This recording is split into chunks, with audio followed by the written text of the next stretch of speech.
Ваша честь, я хотел просто резюмировать, сказав о том, что на основании всех тех доводов, которые я привел в своем выступлении, это подтверждает то, что никакого преступления я не совершал, ни с кем не договаривался и не мог договориться по поводу совершения растраты и взятки, тем более, что сама сумма растраты до сих пор так и не выяснена.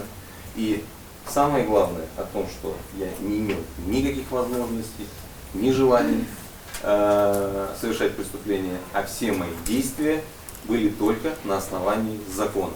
К сожалению, выводы суда, как я уже говорил, в большей части основаны на предположениях и противоречат закону Российской Федерации.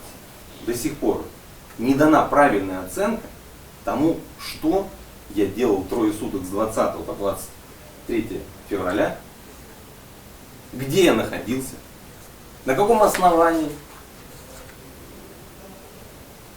Со мной был проведен допрос не в Сыктывкаре, не в Москве, где меня задержали, а 23 числа в Архангельской области. Для чего следователь Тарабукин едет из Сыктывкара в Архангельскую область, где меня прячут в течение 3 суток, не сообщая родным и близким, не сообщая адвоката, вообще ничего не сообщая.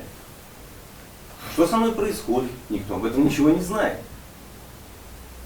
На основании чего? На основании каких-то командировочных документов, какого-то еще возможно. Следователь едет в Архангельскую область для проведения со мной следственных действий. Мы об этом говорим.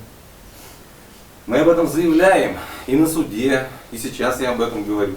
Никто никакого, так скажем, ответа на этот вопрос не ставит. Более того,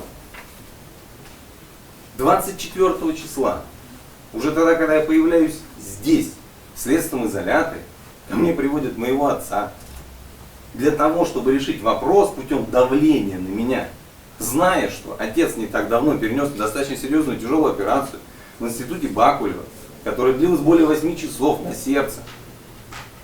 И используя это, оказывая прямое давление, причем этого визита нет в материалах уголовного дела, заставляют написать отказ от адвоката, с которым у меня было заключено соглашение в Москве. Зачем? Никто на этот вопрос тоже никаким образом не отвечает. Более того, мой отказ, который действительно есть, мое заявление, которое я написал не 23-24 числа, при тех обстоятельствах, о которых я рассказывал, о которых я заявлял, написано: при предъявлении мне обвинения и допросе меня в качестве обвиняемого в услугах адвоката Абрамяна не нуждаюсь. Данные следственные действия прошу провести с учетом защитника по назначению. 23 числа было 2 допроса. Первый допрос при предъявлении обвинения и вопрос, который связан с материалами или, так скажем, с действиями, которые связаны с тепловой компанией. Я его дал полностью, я от него абсолютно не отказываюсь. Там каждое слово, которое подтверждается всеми фактами, и после этого появляется второй допрос, на который я не даю разрешения.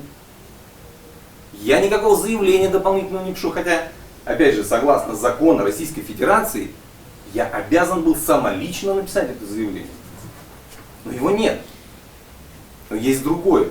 То, что действительно по факту происходит, потому что когда я нахожусь в Архангельске, мне просто говорят о том, что ты должен это написать, мы прекрасно понимаем, что ты ничего не совершал, что так сложились звезды. Я не знаю, на небе или на погонах, да, там как бы. Но ты вынужден сегодня или пойти в тюрьму ненадолго, или подписать вот то, что мы тебе сейчас скажем, и тогда ты не попадешь в СИЗО, и мы тебе поможем доказать, что ты действительно ничего не совершал. Потому что мы и так все это знаем, что ты ничего не совершал.